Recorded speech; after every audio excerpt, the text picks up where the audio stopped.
വ്യത്യസ്തമായി കുറെ കൂടെ സാമൂഹ്യ നിയന്ത്രണമുള്ള ഉന്നത വിദ്യാഭ്യാസ മന്ത്രി മാധ്യമങ്ങളെ കാണുന്നു തത്സമയം. സ്വകാര്യ സർവകലാശാലകൾ പ്രവർത്തിക്കുക. ഇത് കാലത്തിന് അനുസൃതമായ ഒരു അനിവാര്യമായ നടപടിയാണ്. അതിൽ നമുക്ക് ഇനിയും മാറി നിൽക്കാൻ കഴിയാത്ത അവസ്ഥയാണ് ഇന്നത്തെ ദേശീയ സാഹചര്യങ്ങളിൽ ഉള്ളത് എന്ന് കണ്ടുകൊണ്ട് തന്നെയാണ് കേരളത്തിലെ ഉന്നത വിദ്യാഭ്യാസ മേഖലയുടെ മാറ്റത്തിനും മുന്നേറ്റത്തിനും അനിവാര്യമായ ഒരുപാട് പരിഷ്കാരങ്ങൾ നടപ്പാക്കിക്കൊണ്ടിരിക്കുന്ന ഈ സന്ദർഭത്തിൽ സ്വകാര്യ സർവകലാശാലകളുമായി ബന്ധപ്പെട്ടും വളരെ നിർണായകമായ തീരുമാനം ക്യാബിനറ്റ് കൈക്കൊണ്ടിട്ടുള്ളത്.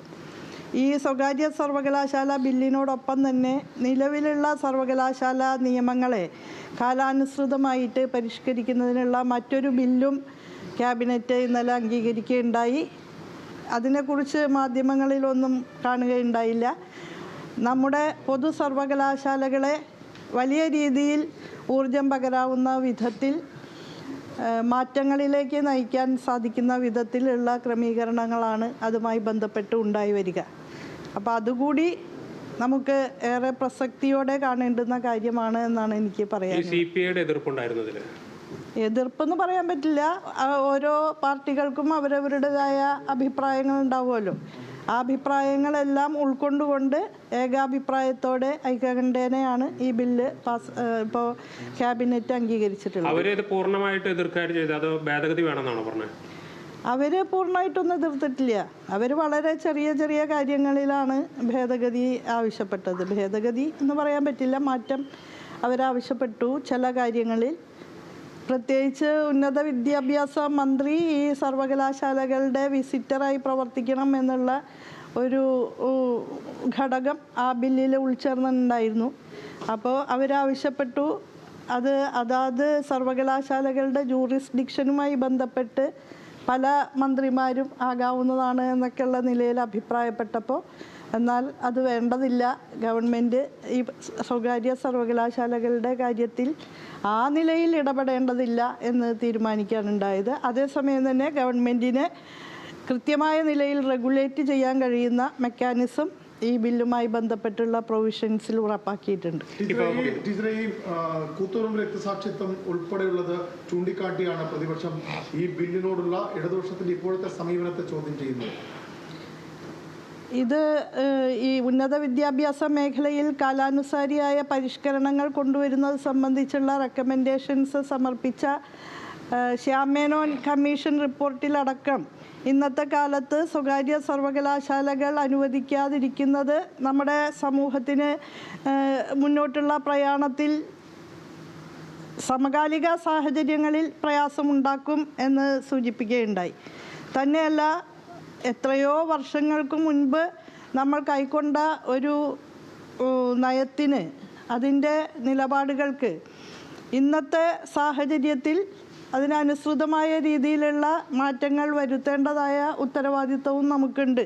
അതല്ലെങ്കിൽ ഒരു ജനത എന്നുള്ള നിലയ്ക്ക് ചിലപ്പോൾ നമ്മൾ ഇന്നത്തെ മത്സരാധിഷ്ഠിത ലോകത്ത് ഒറ്റപ്പെട്ടു പോകും, പിന്തള്ളപ്പെടും.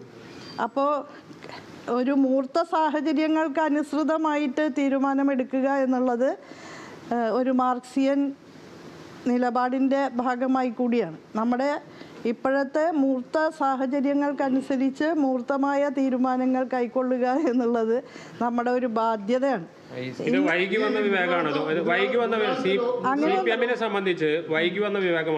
ഒരിക്കലും അങ്ങനെ ഒന്നും പറയാൻ പറ്റില്ല. കാലത്തിനനുസൃതമായിട്ടാണല്ലോ നമ്മൾ തീരുമാനം എടുക്കുക.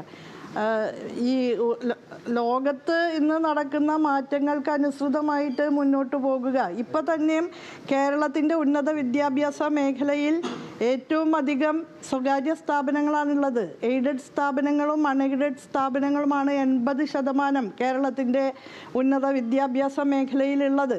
നമ്മുടെ എയ്ഡഡ് കോളേജുകളും അൺഎയ്ഡഡ് കോളേജുകളുമാണ് ഏറ്റവും അധികം കുട്ടികളെ ഉൾക്കൊണ്ടുപോകുന്നത്. 20% മാത്രമാണ് ഗവൺമെൻറ് കോളേജുകൾ ഉള്ളത്.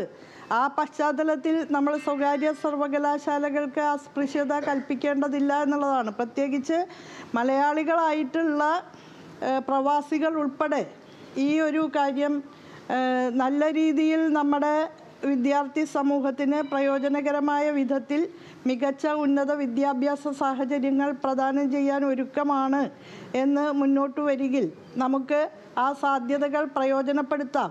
ലോകോത്തരമായിട്ടുള്ള അടിസ്ഥാന സൗകര്യങ്ങൾ ഉൾപ്പെടെ വിദ്യാർത്ഥികൾക്ക് ലഭിക്കാൻ സാഹചര്യമുണ്ടെങ്കിൽ അത് പ്രയോജനപ്പെടുത്താം എന്ന് തന്നെയാണ് കാണുന്നത്. മാത്രമല്ല, കേരളത്തിലെ കുട്ടികൾക്ക് നല്ല നിലയിൽ സാന്നിധ്യം ഉണ്ടാകാൻ കഴിയുന്ന വിധത്തിൽ 40% തദ്ദേശീയരായ വിദ്യാർത്ഥികൾക്ക് സംവരണം ഉൾപ്പെടെ ഉൾച്ചേർത്തുകൊണ്ടാണ് പ്രൈവറ്റ് യൂണിവേഴ്സിറ്റി ബില്ല് തയ്യാറാക്കിയിട്ടുള്ളത്. യൂണിവേഴ്സിറ്റി ബില്ല് ഇത്രയും താമസിച്ചത് തെറ്റ് ആയിപ്പോയി എന്ന് തോന്നുന്നുണ്ടോ? അതൊക്കെ എങ്ങനെ പറയാൻ പറ്റുക? അത് ഇപ്പോൾ ഈ സന്ദർഭത്തിൽ അത് വന്നിരിക്കുന്നു. ഈ സന്ദർഭത്തിൽ അത് ആവശ്യമാണ് എന്ന് കാണുന്നു. നേരത്തെ അത് അത്രത്തോളം ആവശ്യമുള്ള ഒരു സാഹചര്യം നിലനിന്നിരുന്നില്ല എന്ന് മാത്രമല്ല, ഓരോന്നിനും ഓരോ സമയമുണ്ട്. ആ സമയത്ത് ചെയ്യുക എന്നുള്ളതാണ് നമ്മുടെ ദൗത്യം. പാർട്ടിയുടെ ദീർഘവീക്ഷണമില്ലായ്മയല്ലേ അത് കാണിക്കുന്നത്? അല്ല, ഒരിക്കലും അല്ല. പാർട്ടിക്ക് ഇന്നിപ്പോൾ ഇന്ത്യ മഹാരാജ്യത്ത് സുവ്യക്തമായിട്ടുള്ള സാമ്പത്തിക പരിപാടിയും കാഴ്ചപ്പാടും വർഗാധിഷ്ഠിത വീക്ഷണവും എല്ലാമുള്ള പാർട്ടികൾ വളരെ ചുരുക്കമാണ്. അതിലൊന്നാണ് CPIM. CPIMന് വളരെ വെൽ ഡിഫൈൻഡ് ആയിട്ടുള്ള, കൃത്യമായി നിർവചിക്കപ്പെട്ട കാഴ്ചപ്പാടും അടിസ്ഥാനപരമായിട്ടുള്ള വീക്ഷണവും എല്ലാമുള്ള ഒരു പാർട്ടിയാണ്. ആ വീക്ഷണത്തിൻ്റെ അടിസ്ഥാനത്തിൽ തന്നെ വളരെ കൃത്യമായിട്ട് ഈ കാര്യം ഉൾക്കൊണ്ടുകൊണ്ടാണ് ഇന്നിപ്പോൾ സർവകലാശാലയുമായി ബന്ധപ്പെട്ട വിഷയത്തിൽ പ്രതികരിക്കുകയായിരുന്നു ഉന്നത വിദ്യാഭ്യാസ മന്ത്രി.